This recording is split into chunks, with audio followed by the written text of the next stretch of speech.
नमस्कार, आप देख रहे हैं आर्या न्यूज। मैं हूं आपके साथ पल्लवी सिंह। रुक करेंगे राजस्थान की बड़ी खबरों की ओर। राजस्थान में सोमवार को कोरोना के 7 नए मरीज सामने आए। तो वहीं इससे पहले इस साल पहली बार ऐसा हुआ जब बीते 24 घंटे में कोरोना का एक भी मरीज रिकवर नहीं हुआ है।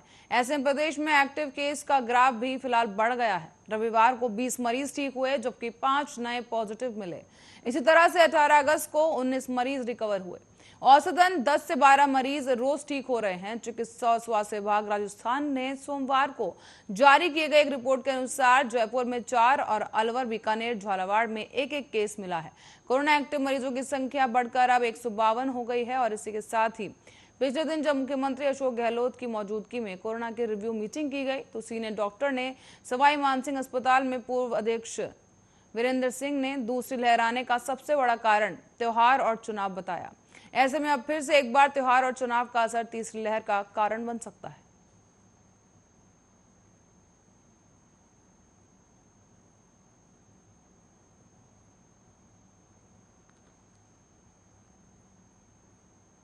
वहीं बांगरोटा में 6 जून की रात को हाईवे के किनारे युवती से गैंगरेप का खुलासा पुलिस ने सोमवार को कर दिया है। बांगरोटा पुलिस ने एक आरोपी काशगंज यूपी से गिरफ्तार कर लिया, तो वहीं एक आरोपी अभी भी फरार है। पुलिस कमिश्नर आनंद श्रीवास्तव ने बताया कि आरोपी प्रेम सिंह अलीगढ़ स्थित गंगीरी निवासी है और फरार आरोपी सुखलाल गुज्जर अजमेर का है।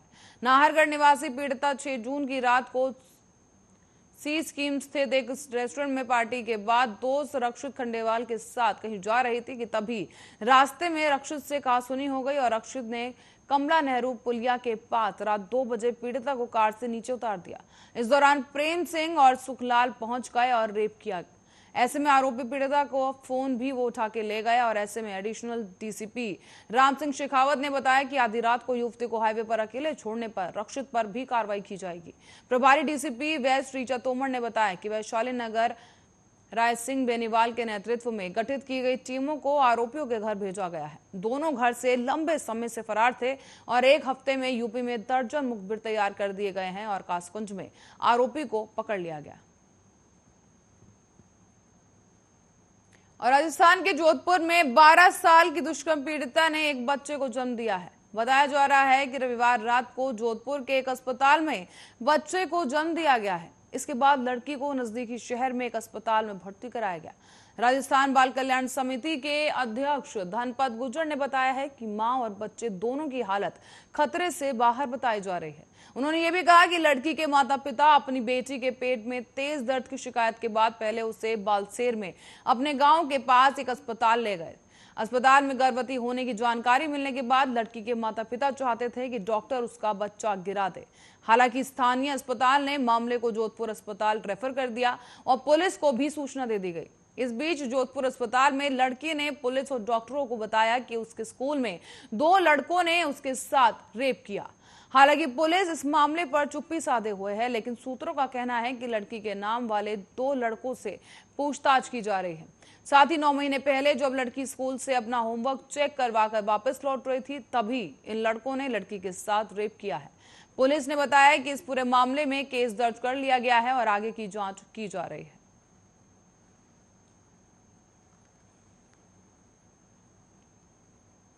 रुकनी अगली खबर की ओर, जो राजस्थान के 6 जिलों में पंचायत चुनाव 26 अगस्त से शुरू होने वाले हैं। 3 चरणों में होने वाले इन चुनावों में इस बार राज्य निर्वाचन आयोग के जयपुर के प्रमुख सरकारी हॉस्पिटलों में जांच और ब्लड बैंकों में नियुक्ति करीब 200 से ज्यादा लैब टेक्नीशियंस की ड्यूटी लगा दी गई है।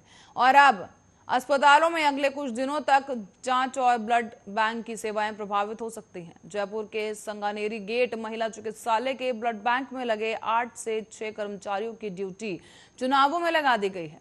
इसी तरह सवाई मानसिंह अस्पताल के न्यूरोलॉजी सेक्शन में बनी एक लैब जिसमें जीवीएस जैसे महत्वपूर्ण जांचें होती हैं, उस जांच को करने वाले 6 कर्मचारियों और इन सभी की ड्यूटी चुनाव में लगा दी गई है। ये कर्मचारी राउंड द क्लॉक 24 घंटे लैब में जांच करने का काम करते हैं। और इसी तरह जेके लोन हॉस्पिटल में भी न्यूरोलॉजी संबंधी जांच करवाने वाले टेक्नीशियंस की ड्यूटी चुनाव में लगाने के कारण यहां भी कई तरह की जांचों का काम प्रभावित हो सकता है।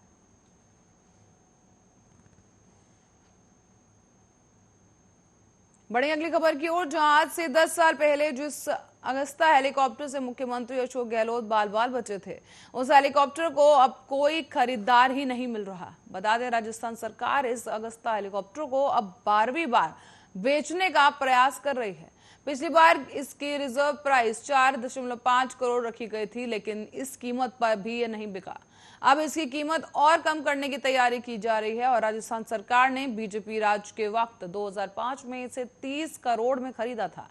दिसंबर 2011 में यह हेलीकॉप्टर स्टेट हैंगर पर खड़ा है और धीरे धीरे इसकी कीमत घटती जा रही है। पहले इस हेलीकॉप्टर के सरकार को 14 करोड़ मिल रहे थे, लेकिन सौदा अटक गया। पिछले 8 साल में इस हेलीकॉप्टर को बेचने के लिए लगातार प्रयास भी किए गए, लेकिन यह हेलीकॉप्टर नहीं बिका और अगस्ता कंपनी ने इस पुराने हेलीकॉप्टर के बदले कुछ और पैसे लेकर नया हेलीकॉप्टर देने की भी पेशकश की थी, लेकिन यह प्रस्ताव भी खारिज कर दिया गया था।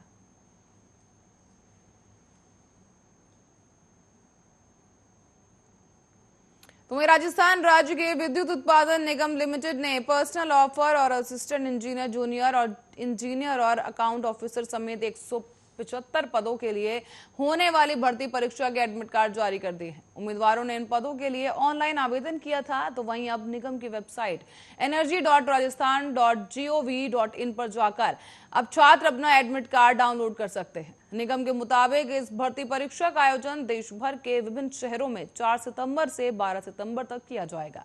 इन पदों के लिए 24 फरवरी 2021 से 21 जून 2021 तक आवेदन की प्रक्रिया चली थी। जो उम्मीदवार इस भर्ती परीक्षा में सफल होकर मेरिट लिस्ट में जगह बनाएंगे, उनका सिलेक्शन कर लिया जाएगा।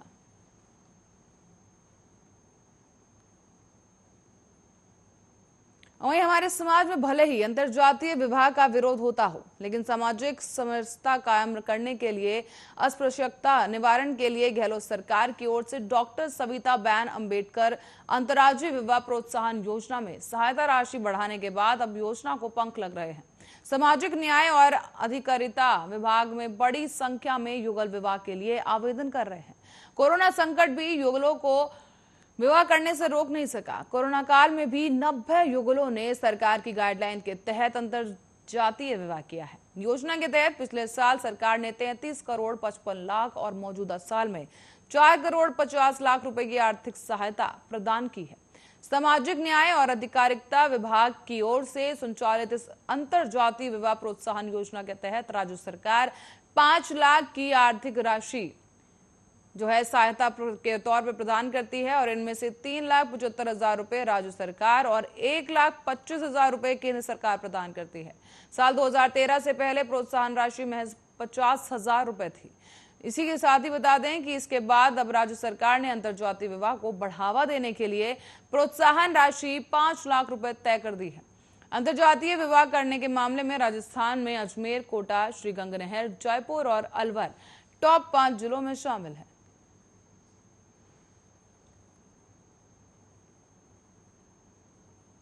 तो वहीं राजस्थान में अशोक गहलोत और सचिन पायलट के बीच सुलह की पार्टी हाईकमान की कोशिश अब तक सफल नहीं हो पाई है और इसी के बाद अब सचिन पायलट सोमवार को गहलोत के गृह क्षेत्र जोधपुर पहुंचे। इस दौरान जोधपुर एयरपोर्ट पर पायलट के समर्थन में भारी भीड़ जुटी और पायलट का उनके समर्थकों ने जोधपुर से लेकर बालोतरा तक 100 किलोमीटर की दूरी में जगह जगह स्वागत किया है। बताते चलें कि पायलट वहां किसी राजनीतिक कार्यक्रम में शामिल नहीं हुए थे और वो अपने खेमे के वरिष्ठ विधायक हेमाराम चौधरी के भाई की मृत्यु पर शोक व्यक्त करने बाड़मेर गए थे, लेकिन उनके समर्थकों की भीड़ के कारण उनका ये निजी दौरा भी किसी शक्ति प्रदर्शन से कम नजर नहीं आया है। पायलट के इस दौरे के दौरान सीएम अशोक गहलोत के समर्थक विधायकों और कांग्रेस के पदाधिकारियों ने दूरी बनाए रखी।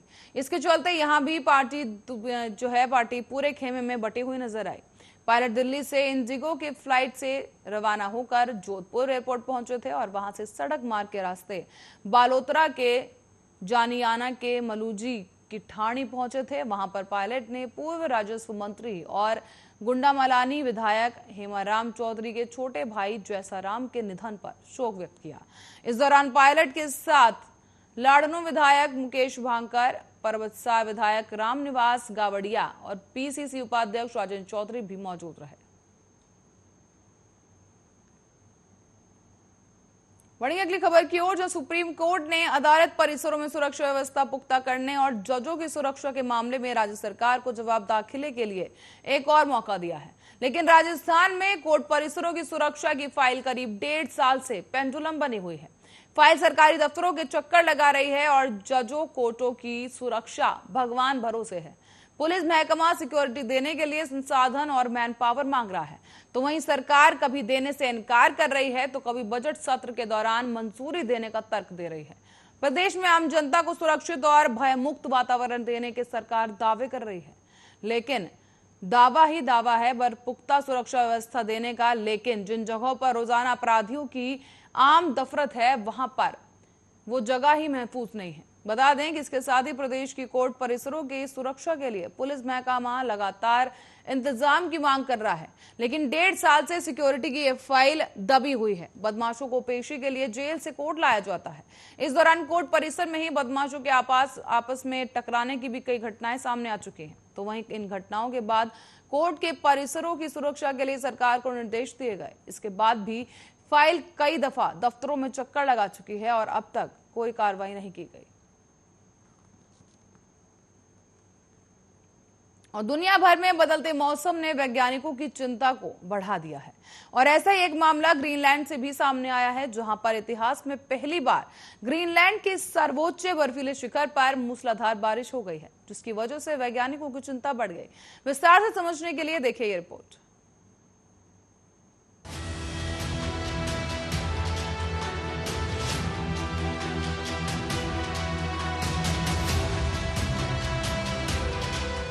ग्रीनलैंड के इतिहास में पहली बार उसके सर्वोच्च बर्फीले शिखर पर मूसलाधार बारिश होने लगी, पर यह बारिश वैज्ञानिकों को रास नहीं आई। बता दें कि इस दौरान यहां पर अप्रत्याशित तौर पर 7 करोड़ टन पानी गिरा है, जिससे बर्फ की चादरें टूटकर बिखर गई।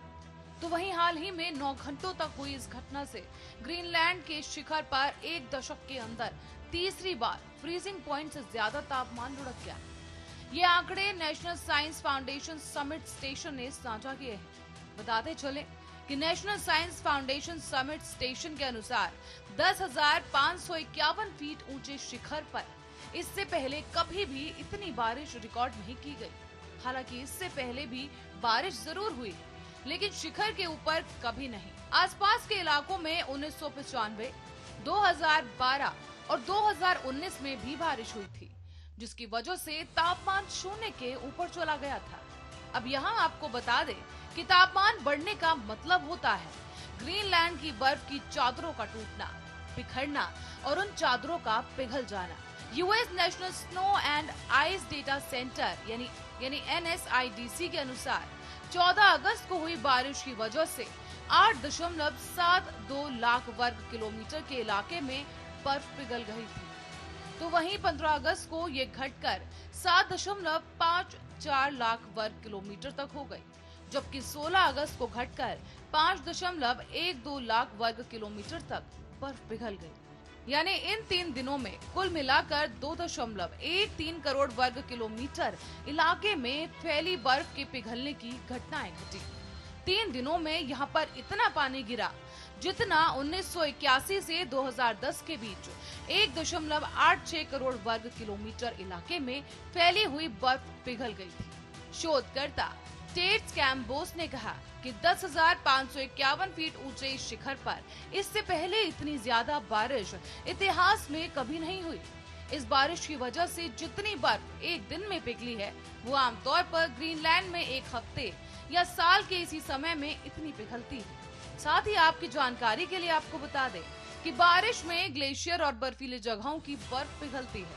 ये एक सामान्य प्राकृतिक प्रक्रिया है, लेकिन पर्यावरण में बदलाव की वजह से ग्रीनलैंड काफी तेजी के साथ पिघल रहा है।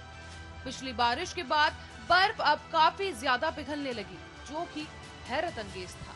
और इसके पीछे टेट स्कैम्बोस ने ये वजह बताई और वजह बताते हुए कहा, पिछले 1-2 दशकों में जलवायु का पैटर्न इतना ज्यादा बदल गया है कि तापमान, बारिश जैसे फैक्टर्स का सही अंदाजा लगाना मुश्किल हो गया है।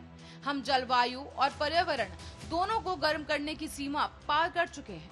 हम लगातार वायु प्रदूषण को इतना ज्यादा बढ़ा रहे हैं कि बर्फीले इलाकों के लिए खतरा हो चुका है। अंटार्कटिका की बर्फ की चादरें साल 2021 में भी खतरे में है। ग्रीनलैंड और अंटार्कटिका की बर्फ की चादरें दुनिया में मौजूद साफ पानी का 99% बनाते हैं। यानी यहाँ पर इतना ज्यादा साफ पानी है जो पूरी दुनिया के 99% हिस्से को पानी की सप्लाई की जा सकती है। लेकिन इस साल फरवरी में वैज्ञानिकों ने चेतावनी दी कि ग्रीनलैंड की बर्फ की चादरें तेजी से पिघल रही हैं। इसकी वजह वैश्विक स्तर पर बढ़ रहा तापमान है। जुलाई में ग्रीनलैंड में भयानक स्तर पर बर्फ पिघली है। करीब 937 करोड़ टन बर्फ हर रोज पिघल रही है। ये गर्मी के मौसम में सामान्य पिघलाव से 2 गुना ज्यादा था। पिघलाव का ये दर करीब 1 हफ्ते तक बना रहा और अगर ग्रीनलैंड की सारी बर्फ पिघल जाए तो धरती पर मौजूदा सभी सागरों का पानी 20 फीट तक बढ़ जाएगा। यानी न जाने कितने द्वीप और देश डूब जाएंगे। इस रिपोर्ट में UN secretary general Antonio Guterres ने कहा कि इंसानियत के लिए ये खतरे का लाल निशान है। हमें हर हालत में प्रदूषण और बढ़ते तापमान को कम करना होगा, नहीं तो पूरी दुनिया में ऐसी अलग अलग प्राकृतिक घटनाएं होंगी जिनका अंदाजा लगाना भी मुश्किल हो जाएगा। ये प्राकृतिक हादसे का रूप भी ले सकते हैं। साफ तौर पर देखा जाए तो दुनिया में बढ़ते प्रदूषण को रोकने के लिए कड़े कदम उठाना अब पहले से भी ज्यादा जरूरी हो गया है। Special report Arya news.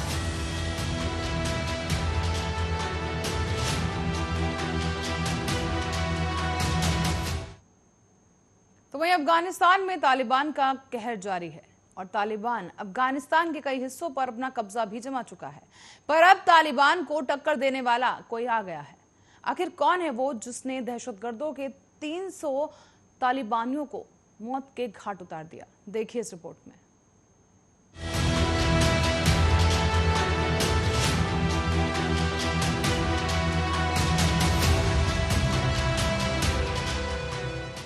Afghanistan में तालिबान का कहर किसी से नहीं छुपा।